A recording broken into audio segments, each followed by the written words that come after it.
All right, so today we're gonna be breaking down this restaurant scene that I shot with one light. The first thing I do when I arrive on location, whether it's location scouting or I'm showing up right before the shoot, is I pull out Cadridge.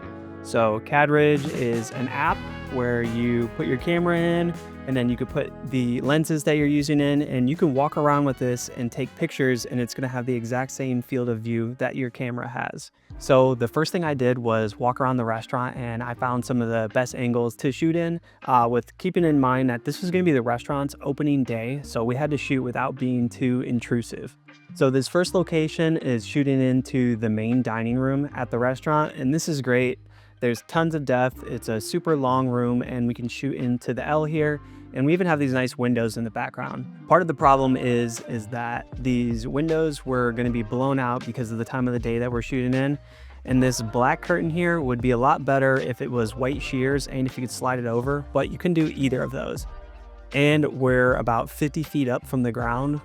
This window's about 50 feet up from the ground, so there's absolutely no way that we are going to be able to put some lights on the stands and be able to shoot this in here and get some nice light raking across these tables. So we have these wood slats running across, which would have just created this nice texture in the background with these trees. So we got a little color pop happening here, and the trees even had a little bit of uplighting on them. This would just added so much to the scene. But to our left is the bar area, so all of the bartenders and servers would have been coming over here to get drinks. And then also these tables up against the window here are the most requested tables in the restaurant. And I know that because I used to work here, and that's actually how I got my start in this business, is because I used to work at this restaurant for like 6 years, and they didn't have social media. So I started taking photos of the food that would come out because the food is beautiful, and this led to senior photos, and then it led to weddings, and then I started shooting video, and it created this whole snowball effect to where I fell in love with cinematography. So in the front of the restaurant, there's this section that has these floor-to-ceiling windows, and it can be closed off into 3 separate rooms with these giant black curtains. So I decided to shoot in here and use this light to my advantage, and then flip the camera around and shoot into the restaurant. And I knew that I was going to be close enough to my subject where everything in the background would be blurry enough so that nobody's face was distinguishable, and that there'd be a bunch of people walking around, and this would make it look like it was a busy restaurant. Plus, we have a lot of interest with these white walls, these trees in the background. So next, let's break down the lighting in this scene. I only use one light, but before I get into that, I want to talk about today's sponsor, which is Audiio. Audiio is now offering $300 off their lifetime subscription, so you only pay one time instead of a monthly service, and that can really add up over time. Plus, the lifetime subscription comes with a couple really cool AI features. One of my favorites is this bolt icon, so it helps you find similar songs. A lot of times when I'm searching for music, I'll end up finding a track that's close, but it's not quite perfect. Then I hit the bolt icon, and it populates a bunch of similar songs, and then I end up finding exactly what I'm looking for. So if you wanted to try out Audiio, you can use my code, which is LaRosa199. That brings off $300 and brings it down to $199. So the scene was going to be the chef walking up to the table and doing tableside charcuterie, and he has this really nice red meat slicer. And when I found out that this thing was painted this Ferrari red, I was happy because it's really nice when you can add any sort of color into the scene. It's really hard to, shoot something with dreaded white walls and a white shirt. It's really hard to make that look good unless you're filming something like Severance. And even they find little areas to add in color. So they'll kind of add a blue tone. Somebody might be holding a red ball, or the carpet is green. So they're constantly finding ways to add contrast into the scene.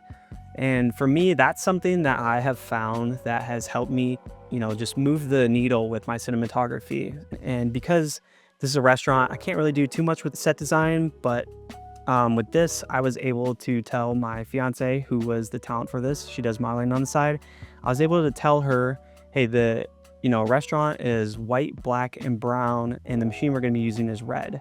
So if you wore something that was blue or green, it would add some nice color contrast into the scene. And she ended up wearing this blue shirt. So between the blue and the red, we're getting some really nice contrast there. So because the action is relatively boring, it's just a chef slicing meat at a table, I wanted to add some dynamic camera movement, and my initial goal was to dolly into the scene. But on the 40mm, unless you're shooting something, with a wider lens or you have really long dolly track, sometimes it's hard to see the camera moving. Like if you put 100mm on a slider and you're not filming, something that's really close up, it can be a little bit more challenging to see that the camera's actually moving. So I opted to shoot this handheld. And because this isn't an action scene, I didn't want all the little micro jitters that you get from shooting handheld. Even though the FX6 is a little heavier, it's still a little bit too chaotic of a movement for me. So I opted to shoot at 40 frames per second, which for me has been a nice sweet spot. Sometimes 60 is just too slow and it really draws out the movements that people are doing way too much unless you're shooting like action sports or something. And sometimes you want 120 for that. And this was definitely not the case. So 40 allowed us to get that kind of like floaty look that you see. So setting up, let's go over the gear that I used to shoot this. This is a combination of gear that I personally own along with my friends who are on the shoot. And we acquired this gear over many years, so don't feel like you have to have all of this just to start off. You could achieve this same setup with less expensive gear. So for the camera, I'm using my FX6. I have FX3 and FX6, but I like shooting on the FX6. I find the image quality just a little bit nicer. And then once I started using the internal NDs, it's been hard to shoot with the FX3 unless I'm, flying it on a gimbal or something. I just always find myself picking up the FX6. It's just such a capable camera. And for my lens, I'm using the 40mm DZO Arles Prime. I probably use this lens a little bit too much at this point, but once I pop the 40mm on there, I just end up liking the way that everything looks. This, to me, is the do-it-all lens. I can get some really nice portrait shots, and it's just wide enough to where I can still show the environment. Then basically on standby, I had an FX3 with the probe lens attached to it, and this was on a dolly because we were going to be doing some tableside pasta shots next, and I wanted to be able to put the probe on a slider and like slide into the pasta. And then for the light, like I said, we only used one light for this, and that was the Aperture 600D. So because I knew the space was going to be a little bit crammed, we decided to go with a simpler setup and just try to use one light here. So I found this to be a nice sweet spot to where I could still get enough firepower out of the 600D and then still be able to control the light to create the look that I wanted. So we're in the front rooms. We have these floor to ceiling windows, and then we have these black curtains that we could use to our advantage.